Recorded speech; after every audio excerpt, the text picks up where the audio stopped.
In this age of competing statisms, powerful coalitions on the left and right attempt to governmentally impose their beliefs and practices on others.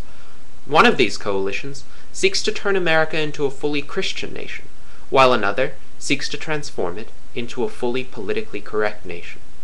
A global environmentalist movement threatens our technological progress and high standards of living, while a global Islamic fundamentalist movement desires to impose Sharia law everywhere. If any of these efforts succeeds, we shall witness the end of the American founders' vision of individual liberty, inalienable natural rights, and freedom of conscience. To preserve a free country, we need to embrace the classical liberal view of tolerance and to guard against intolerable intrusions on individual self-sovereignty. The Austrian economist Ludwig von Mises, one of the most eloquent exponents of classical liberalism, wrote, "Liberalism proclaims tolerance for every religious faith and every metaphysical belief, not out of indifference for these higher things, but from the conviction that the assurance of peace within society must take precedence over everything and everyone." Under the classical liberal view, every individual should be free to espouse and practice any religious faith, secular philosophy, or lack thereof. By permitting all religions and philosophies to coexist peacefully, a classical liberal society prevents the bloodiest of all conflicts, clashes over ideology. A 30 Years' War, driven by religious fanaticism, or a French Revolution fueled by militant secularism, are impossible in a classical liberal world. Individuals are free to pursue whatever ideals they believe in, to discuss them, and to persuade others of their truth. They are not free, however, to use any kind of compulsion to promote their beliefs. Thus, there is a corollary to classical liberal tolerance. According to Mises, liberalism must be intolerant of every kind of intolerance. If one considers the peaceful cooperation of all men as the goal of social evolution, then one cannot permit the peace to be disturbed by fanatics. Thomas Jefferson concurs and sets forth the following principle: no man has a natural right to commit aggression against the equal rights of another, and this is all from which the laws ought to restrain him. So, your right to espouse your religion or philosophy means that I cannot be allowed to force you to do otherwise. The same protection applies to my rights of conscience. But this restriction on the initiation of force is the sole restriction on human behavior that the law ought to enact. Hence, classical liberal tolerance limits not only the behavior of individuals, but also that of the government itself.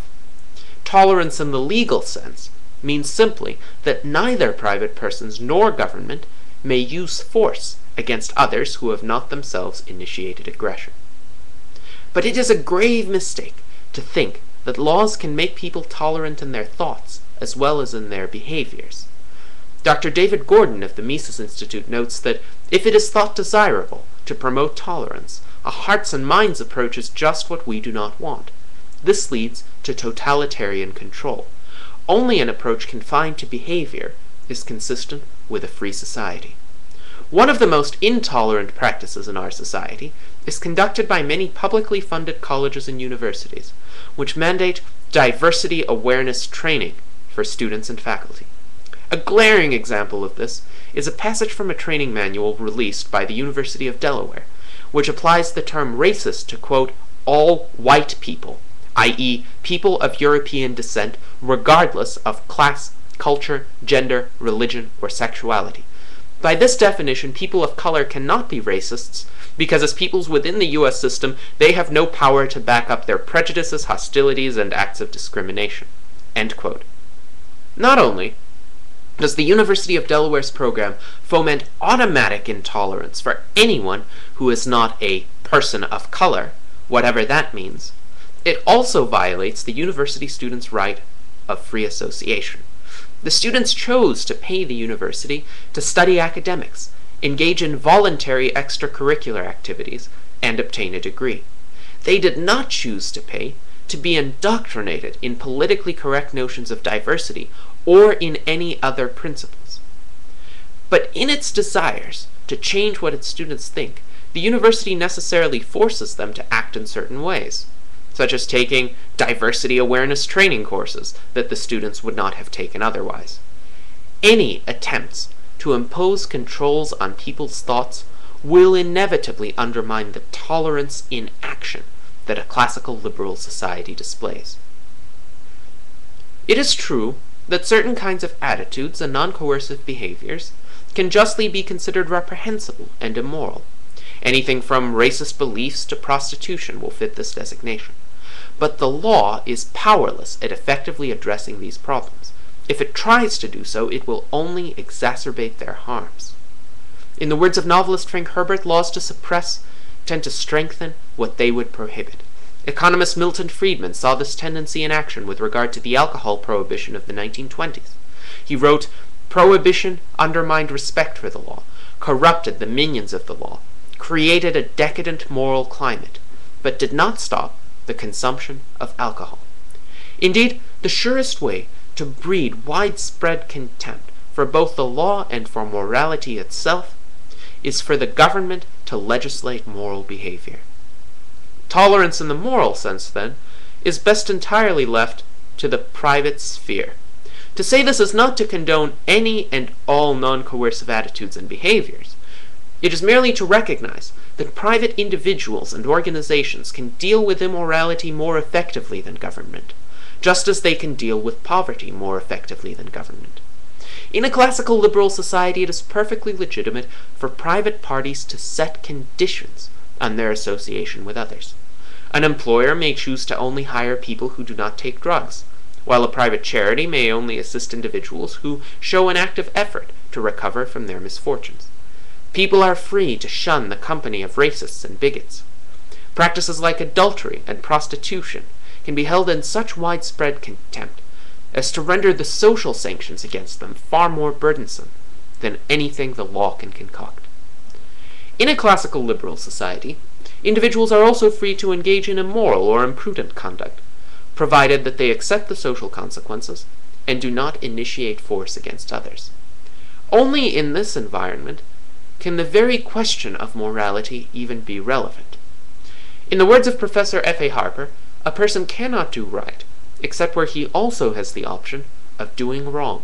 In other words, moral considerations have no place except where liberty exists. Without being able to choose the moral course of action, individuals become mere pawns, subject to the impositions of others. Like stones, they can only be moved by forces outside them. So, a classical liberal society will allow private businesses to discriminate among employees based on ridiculous considerations like race and religion, but it will also allow those businesses to suffer the consequences of such discrimination, as highly qualified customers and employees of particular races and religions are used by the prejudiced business's competitors to drive the discriminators out of business. Indeed, it has been known for centuries that the free market is the greatest foe of racial, religious, and tribal hatreds. When Voltaire visited England in 1733, he wrote, "Go to the Exchange in London, and you will see representatives of all nations assembled there for the profit of mankind. There the Jew, the Mohammedan, and the Christian deal with one another as if they were of the same religion, and reserve the name of infidel for those who go bankrupt." Professor Peter Hill notes further that participants in a market economy continually look for areas of agreement where they can get along, rather than focusing unproductively on disagreement. It is no wonder that the widespread emergence of religious toleration in the 18th century Western world followed from the advent of commercial freedom. The best way to ensure the optimal degree of private moral tolerance is for the government to step out and let the free market relegate irrational superstitions to the dustbin of history. Finally, with respect to private moral tolerance, we must not forget that each of us is an agent capable of making a difference.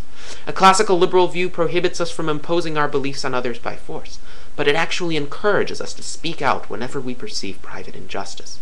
When we observe someone being mocked, slandered, insulted, or humiliated, we have the right to come to that person's defense. When we see that one of our friends is engaged in wanton, unambiguous self-destruction, we have the right to counsel that friend to stop. We do not have to tolerate rudeness, injustice, and degradation in our own lives. However, only a strict limitation of the government's power to impose values can permit effective private moral agency to